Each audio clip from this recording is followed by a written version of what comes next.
Welcome to the 20th episode of A Change is a Chance. My name is Ryan Lowe, and it's my goal to educate as many people as possible by interviewing experts who can share their unique perspectives and inspire us to put our ideas into action and make a difference. First of all, I am so excited to welcome everyone to the 20th episode of A Change is a Chance. I cannot believe that we have come so far. This month is Asian American Heritage Month, and as a Taiwanese American, this month means a chance for the world to listen to our stories. Everyone needs to hear the Asian narrative, from schools to office jobs. So to commemorate the 20th episode of A Change is a Chance and AAPI Heritage Month, that's exactly what we'll be talking about today.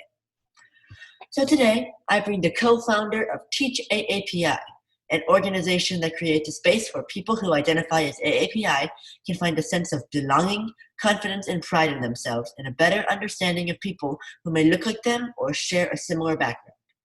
To teach AAPI, this sense of belonging and understanding is a critical tool to building self-advocacy skills in life.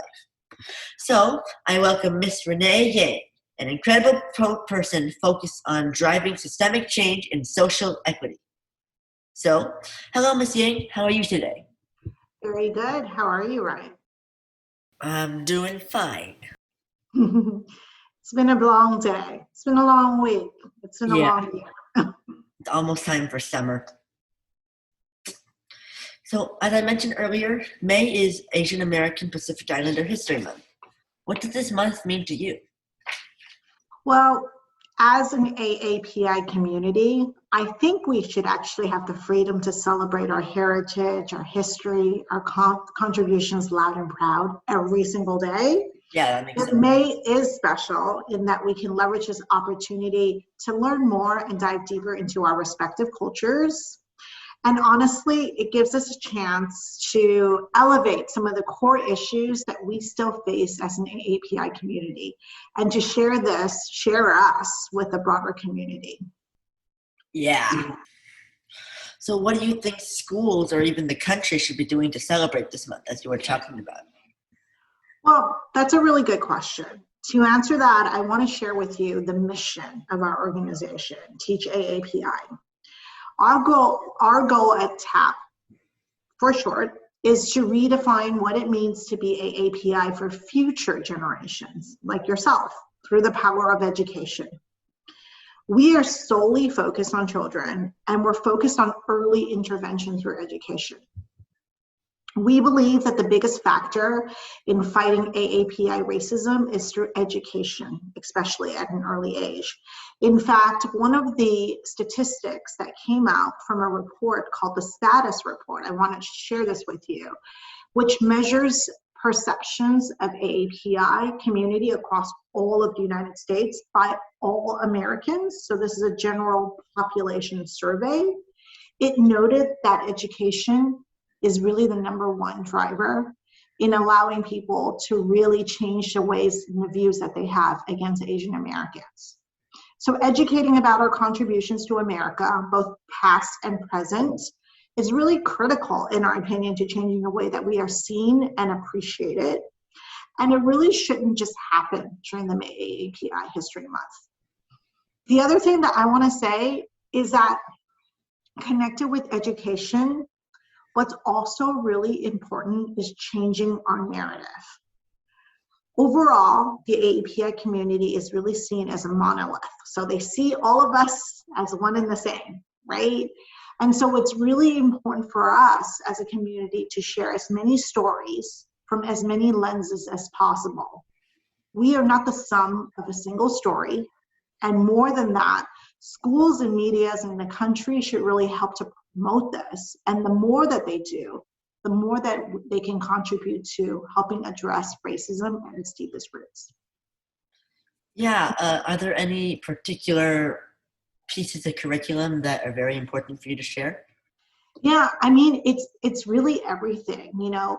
Obviously, foundationally, the contributions of Asian American to America, right, to the founding of America is really important. And you would be surprised, it is really distilled down to a few big incidences. You know, you think about the railroad, you think about internet. Yeah, some of those, you know, challenge and issues that Asian Americans face, that is somewhat socialized in schools. But just this month, I learned about this incredible story of the Manila Men. So I don't know if you remember when you were in 5th grade and you learned about US history, and you might have remembered the Jamestown settlement and how Europeans came to the US and how they formed settlements and really sort of grew from there. Well, the Manila Men were actually Filipinos who came from, obviously, the Philippines, and they contributed greatly to the settlement of Jamestown. But that story has never really made it out into the open. People don't realize that Filipinos drove a lot of contributions in that space. In fact, they revolutionized refrigeration, which at that point in time was, like, how do you keep fish and meat and cool? And all of that impact is lasting. You think about the South today, you think about the crawfish boils and people have and they're eating off of the table. A lot of that actually has some Filipino roots tied to it. So that's just an example of how important storytelling is, because otherwise you would have just assumed it was just Europeans that made America America. Exactly. And like in 5th grade, yeah, we learned about Jamestown. Why do you think that they wouldn't include stories about the Manila Men? I mean, I think a lot of it is down to a few things. Sometimes people don't know the stories. I think a lot of our curriculum is just passed on year to year. There's not a lot of integrating new information. Teaching is very complex. A lot for a teacher to have to teach throughout the year. The teacher themselves have to learn and be trained to taught. And we all know the school systems, whether you're in private schools and public schools, it's fairly bureaucratic. Things don't move very fast. And so you need organizations like ours, whose really our job is to work and make sure that that important content gets out there and that students really learn and understand the contributions of AAPI in American history and beyond. I can tell how passionate you are about this, but what about at the beginning? What inspired you to start TeachAAPI? Yeah, so I co-founded TeachAAPI in May of last year. So this is a full year for us with my partner, Lynn Kono, who was a fellow parent at our children's school. There are specific reasons and why I think this cause is deeply personal to me.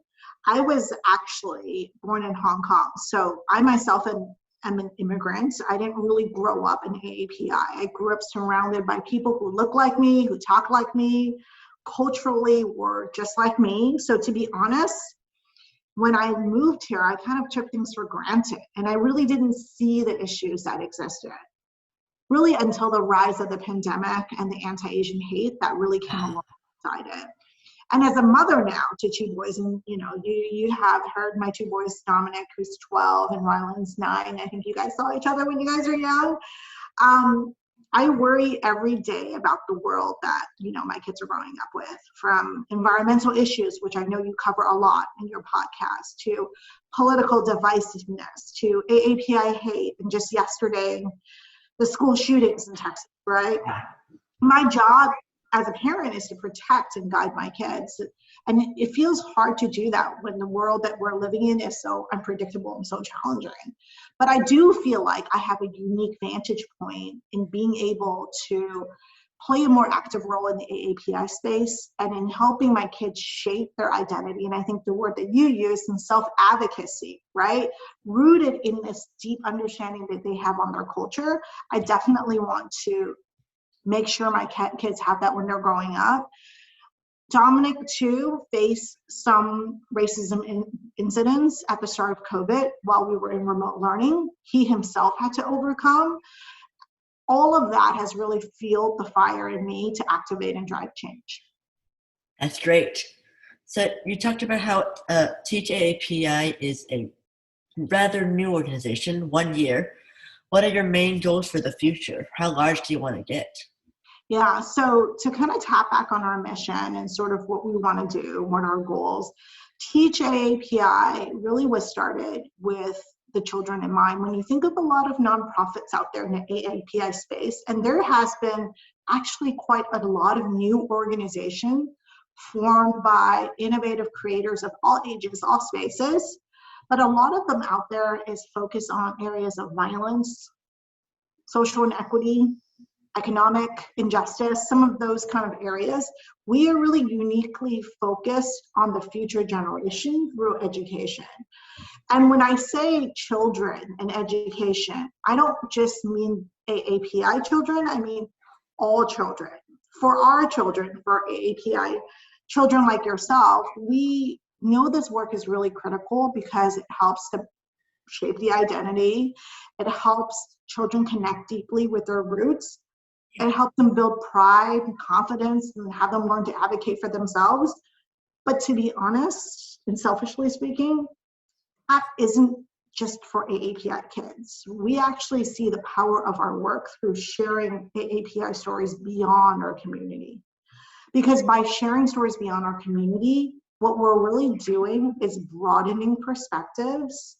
We are building connections, and we're creating allyship moments that enable us to really drive long-lasting change. Yeah, and I think it's really important to note how important representation can be on a child's life. Like, I really would have wanted to know about some of those major issues, like as a second or third grader. So have you found that people are generally supportive of your goals, and what have been the biggest obstacles so far? Yeah, so I think in theory, we definitely have a lot of support for what we're working towards accomplishing at TeachAAPI, because frankly, it just makes a lot of sense. And then also, for right or wrong, there's just been too many incidents of violence tied to anti-Asian hate. It's honestly just impossible to ignore, even if you want to.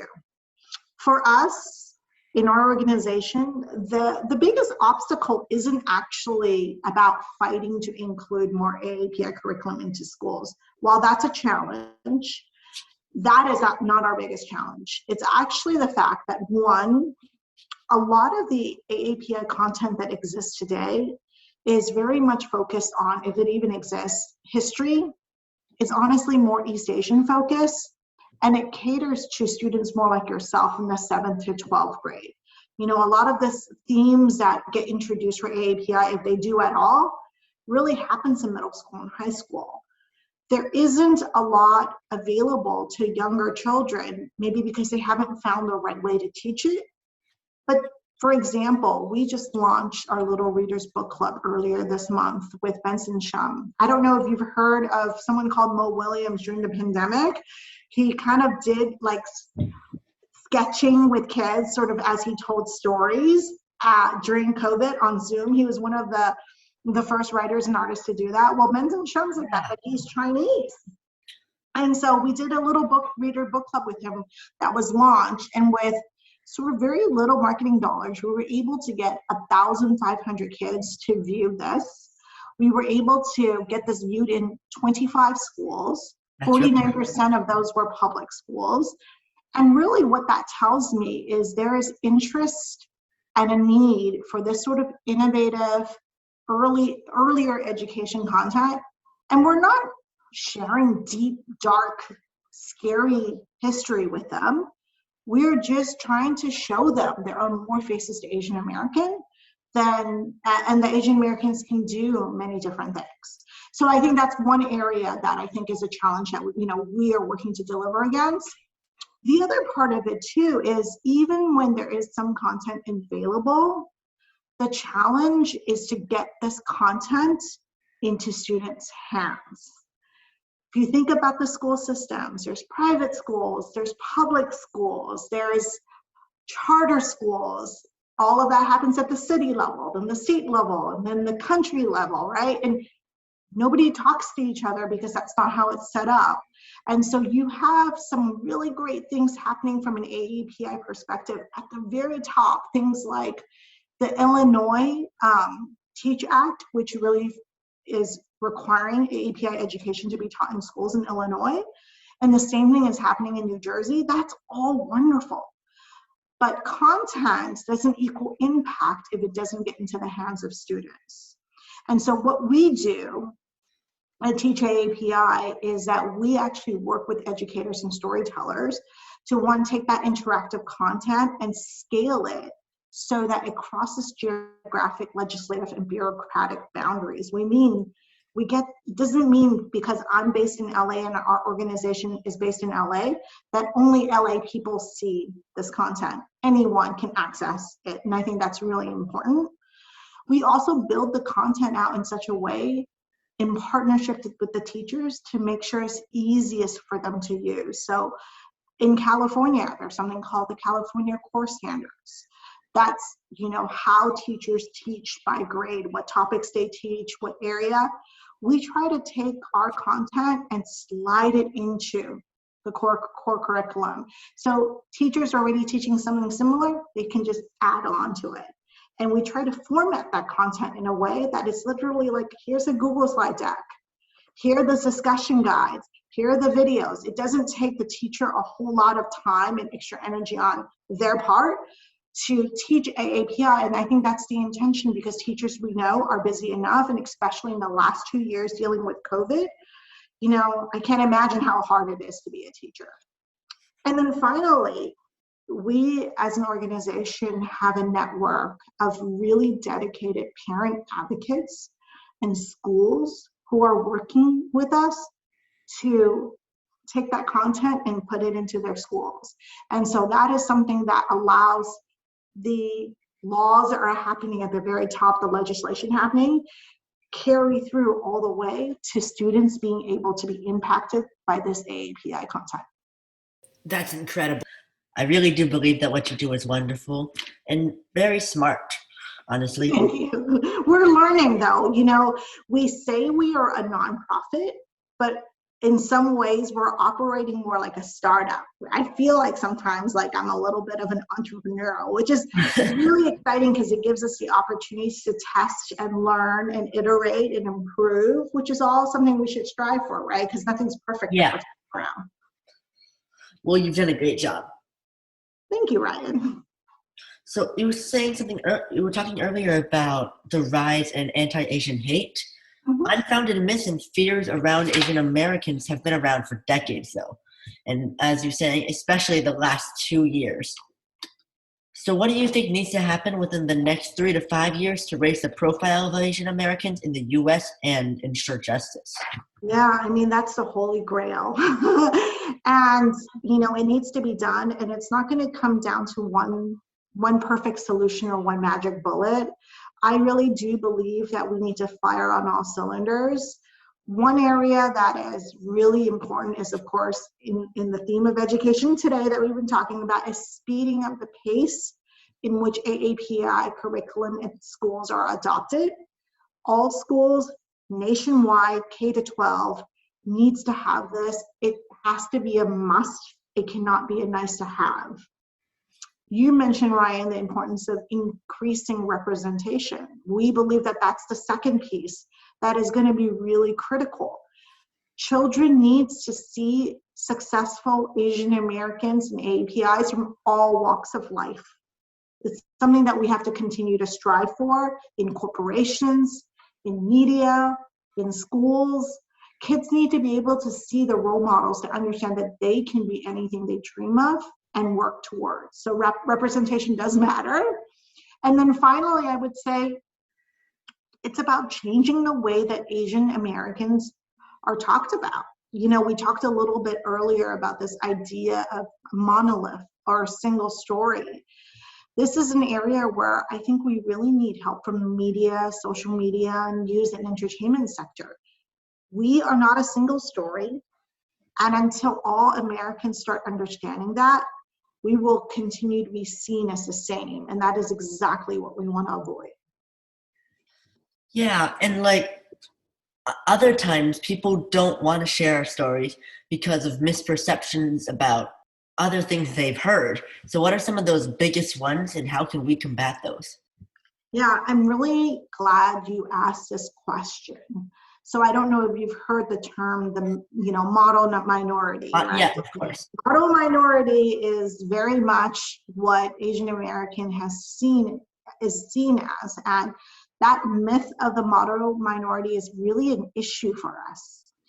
Americans tend to see Asian Americans as nice, hardworking, and compliant. And so you could be like, well, what's wrong with that? Like, how can that be a bad thing? Well, it's actually really, really harmful, this myth, because it limits our opportunities. It says, okay, you can be a good worker, but maybe you cannot be a good leader, right? It erases our differences. It's saying that everybody is essentially the same. We all know we are all very different in the core. And it creates that this misperception, I believe, that AAPIs don't want or need help.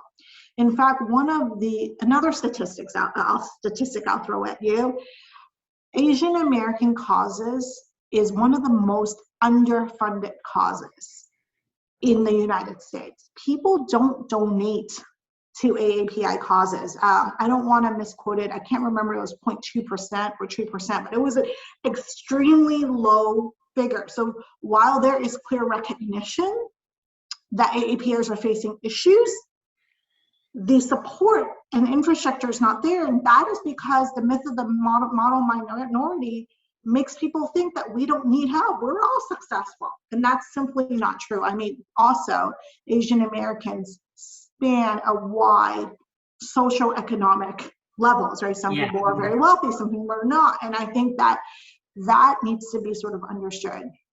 One other thing that I learned recently, I don't know if you're familiar with an author called Paula Yu.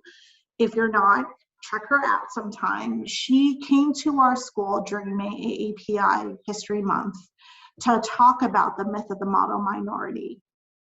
And the really harmful thing about this myth is that it doesn't just impact us as Asian Americans, it actually also pits people of color against each other. Yeah. It prevents different groups from working together as allies for the same causes. And it forces us to separate and fight instead of bringing us together. And I think that's really dangerous. So I hate to sound like a broken record, but at the end of the day, education is really one of the most important things I think we can do. People need to see and understand our differences, our whole selves. It is just as important to show our wins as AAPI as it is to show where our issues are and to share facts, right? Yeah. One example I'll leave you with is, so one of my Black friends reached out to me after the Paula Yu event at school. So Paula Yu did a parent event, and then she did assemblies for the lower school and the upper school. And her daughter came home after the Paula Yu event, and she was like, Mom, this was like easily the best assembly that I've ever been to, which was like, yay, I'm really happy because we brought her in. But she also said something that she didn't realize, which was that she didn't realize people who were not Black faced racism. And so to me, that tells me and shows me the power of education and multidimensional storytelling, right? Had Paula Yu not gone in and spoken about this myth, has she not shown the full, range of what Asian Americans are going through, not just the good stuff, but the bad stuff as well, this child would have never known, or then she might have known later on. But that's, to me, the power of education. Exactly. The best way to fight misinformation is with education of the correct information. Correct. And going off the model minority myth, especially in lower grades, it tells other children that you're smart, that's how I'm going to think of you, which can be a very big burden. Like I've seen this in my elementary school years. Exactly. That is so true. So for anyone who supports the inclusion of AAPI culture and history in schools, what can they do and how can they help? Well, and I think you would know this very well through all your advocacy work you do, but I think our power is in our voices. I would ask any parent or any child who feels that their school can benefit from AAPI education to reach out directly to us so we can help. Over the past year, we have built this network of strong parent advocates. We also, in 3 months, signed 11 pretty big schools, both in the public and private space in Los Angeles, as founding member schools. And you asked about our goals. Well, we plan to create chapters in cities across the country And our first step is really just having families and parents and kids who see an issue use their voices and advocate and reach out to us to support this effort. Yeah. Well, I'll hop on that. We can open a Northern California chapter. That would be epic. We need to. It's not we can. We should. Actually, we need to. We can at some point span across the entire country. Yes. So that was my final question. Thank you so much for talking to me today. I've learned so much about what you do as an organization, to the power of education. So together, let's continue sharing our stories with the world. Really excited to do that, Ryan. I have been such a fan of yours and your activism. I have seen it in your parents' social media, and they've shared it, and they're so proud. I think it's incredible that all you're doing to use your voice to shine a light into all the issues that we face today. So thank you for giving me the platform to share a little bit about our organization, and thank you for being such a big part of the solution. Well, thank you for your kind words, but also for always being there to support our communities. Thank you. So that's it for A Change at the Chance, episode 20. I hope you learned something, and I'll see you in the next episode. Bye.